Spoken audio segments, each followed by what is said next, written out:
Hi everyone, കുറച്ച് ദിവസത്തിന് ശേഷം വീണ്ടും ഷോപ്പിലെത്തിയിട്ടുണ്ട്. തമിഴ്നാട്ടിൽ നിന്നാണ് ഒരു കസ്റ്റമർ വന്നിട്ടുള്ളത്. നല്ല കണ്ടീഷനിലൊരു വണ്ടിയാണ് അവർക്ക് കൊടുക്കാൻ പോകുന്നത്. ഇതാണ് നമ്മുടെ അണ്ണൻ വരുന്നത്. എവിടെയാണ് തമിഴ്നാട് കറക്റ്റ്? തിരുനെൽവേലി. അപ്പോൾ അവിടേക്കാണ് നമ്മൾ വണ്ടി കൊടുക്കുന്നത്. പുള്ളിക്ക് കോട്ടയത്ത് അഡ്രസ്സ് ഉണ്ട് കേട്ടോ. ഈ ഒരു വണ്ടിയാണ്. ഒരുപാട് പേര് നമുക്ക് വിളിച്ചിട്ടുണ്ടായിരുന്നു ഈ ഒരു വണ്ടിയുടെ ഡീറ്റെയിലും കാര്യങ്ങളൊക്കെ ചോദിച്ചിട്ട്. ഈ ഒരു വണ്ടിയാണ് നമ്മൾ കൊടുക്കുന്നത്. ഒരു ബെസ്റ്റ് റേറ്റിൽ നമുക്ക് കൊടുക്കാൻ പറ്റിയിട്ടുണ്ട്.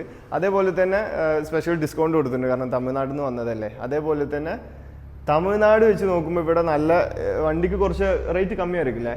തമിഴ്നാട് കൊഞ്ചും കൂടി ജാസ്തി റേറ്റ് വരില്ലേ? ഓക്കെ. അപ്പോൾ നല്ല രീതിയിൽ കണ്ടീഷനും കാര്യങ്ങളിൽ ഈ ഒരു വണ്ടി അവർക്ക് കൊടുത്തിട്ടുണ്ട്. ഇവർ ഇവിടുന്ന് ഓടിച്ചാണ് പോണത്. അപ്പോൾ എന്താ പറയുക, NOC ഒക്കെ നമുക്ക് അവൈലബിൾ ആയിട്ടുണ്ട് കേട്ടോ. എവിടേക്ക് വേണമെങ്കിലും നമുക്ക് എടുത്തു കൊടുക്കാൻ പറ്റും. അപ്പോൾ എന്തായാലും അവർ കൊണ്ടുപോയിട്ട് പൊളിക്കട്ടെ. അതേപോലെ തന്നെ ഒരു 3-4 വണ്ടി വേറെയും വേണമെന്ന് പറഞ്ഞിട്ടുണ്ട് ഫ്രണ്ട്സിനൊക്കെ ആയിട്ട്. അപ്പോൾ അതുകൊണ്ട് വരാൻ പറഞ്ഞിട്ടുണ്ട്. അപ്പോൾ ഇത്തരത്തിലുള്ള നല്ല വീഡിയോകൾക്ക് വേണ്ടി ജസ്റ്റ് ഞങ്ങളെ ഒന്ന് സപ്പോർട്ട് ചെയ്യുക, അതേപോലെ തന്നെ ഫോളോ ചെയ്യുക.